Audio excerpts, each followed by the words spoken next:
Assalamualaikum warahmatullahi wabarakatuh. Kami dari kelompok 7 ingin mempresentasikan tentang bab keterkaitan variabel kinerja. Sebelumnya, perkenalkan, nama saya Vina Ramadhani dan kedua teman saya yaitu Ratna Anggraini dan Farid Hidayatullah. Langsung saja kita masuk pada agenda hari ini. Dalam keterkaitan variabel kinerja, apa saja sih yang dibahas di dalamnya? Nah, di sini ada 5 pembahasan, yaitu keterkaitan variabel kinerja, analisis faktor, analisis korelasi, diagram tulang ikan, dan yang terakhir analytical hierarchy process. Langsung saja kita masuk pada pembahasan yang pertama, yaitu keterkaitan variabel kinerja.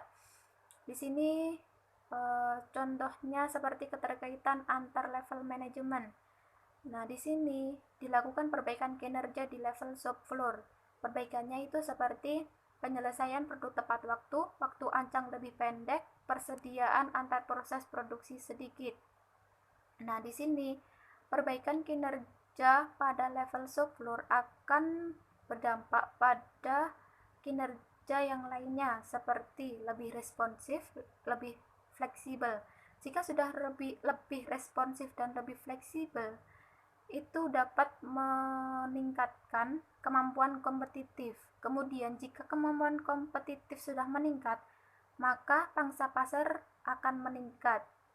Lalu pangsa pasar jika sudah meningkat, maka itu semua atau akan berdampak pada peningkatan keuntungan perusahaan. Jadi dampaknya itu kembali kepada perusahaan itu sendiri. Jika kinerja pada perusahaan tersebut buruk, maka perusahaan tersebut juga akan mengalami penurunan produktivitas perusahaan, misalnya seperti itu. Jadi di sini variabel kinerja itu saling berkaitan satu sama lain. Nah, di sini masih banyak perusahaan yang terutama di Indonesia yang belum mengeksploitasi keterkaitan tersebut dengan menggunakan metode ilmiah yang ada.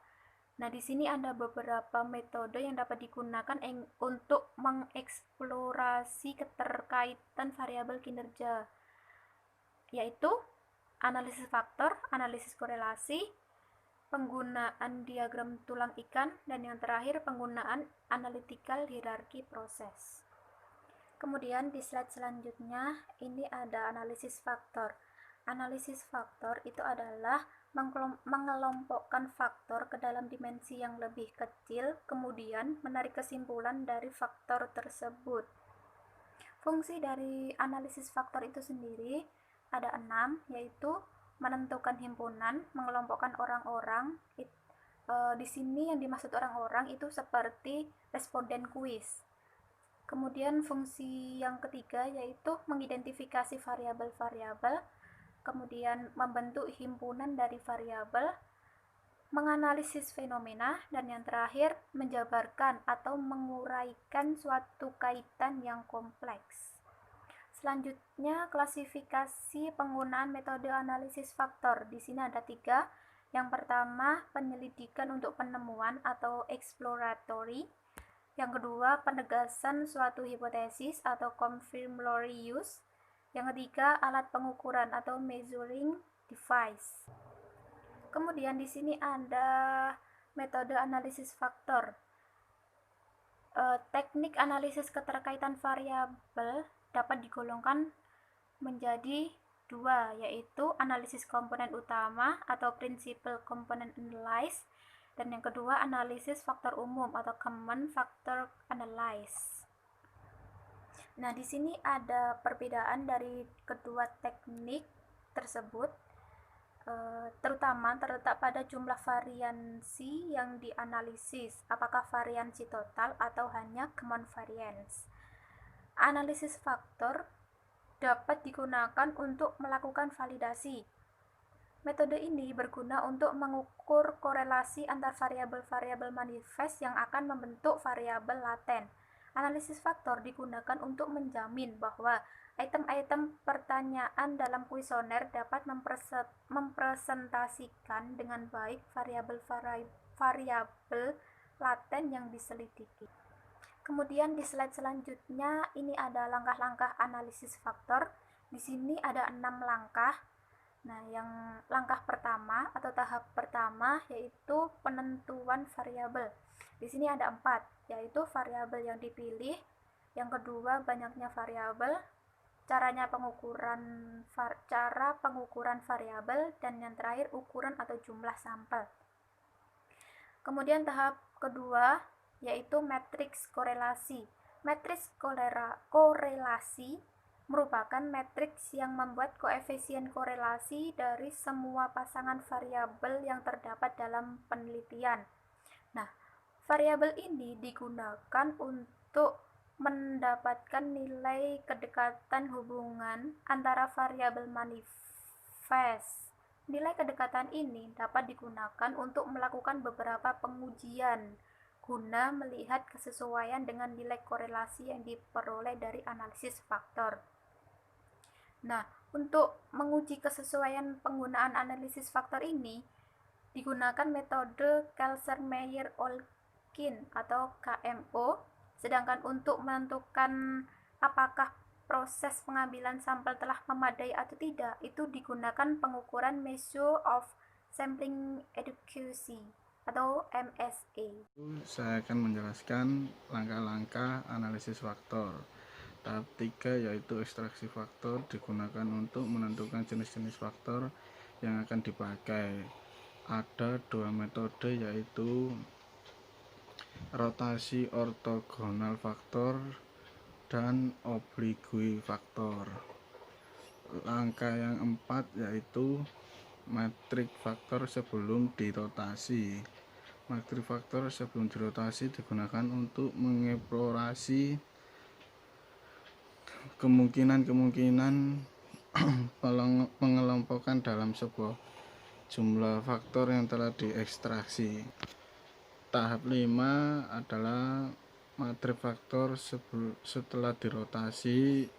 Ada 3 metode yaitu metode Quantimax, Huarimax, dan Ehuimax. Setelah itu selanjutnya adalah tahap interpretasi dalam faktor berdasarkan bobotnya. Tahap 6 yaitu menentukan bobot faktor. Bobot faktor adalah ukuran yang dinyatakan representasi atau variabel oleh masing-masing faktor. Pedoman dalam pembobotan faktor yaitu pengujian awal yang paling sederhana dan pendekatan yang mirip koefisien korelasi. Selanjutnya yaitu analisis korelasi, digunakan untuk menyelidiki hubungan antar variabel dan untuk membuat kesimpulan mengenai salah satu variabel dan lainnya. Arah hubungan dua variabel dibedakan menjadi 3 yaitu korelasi langsung, korelasi berlawanan, korelasi tidak berkorelasi.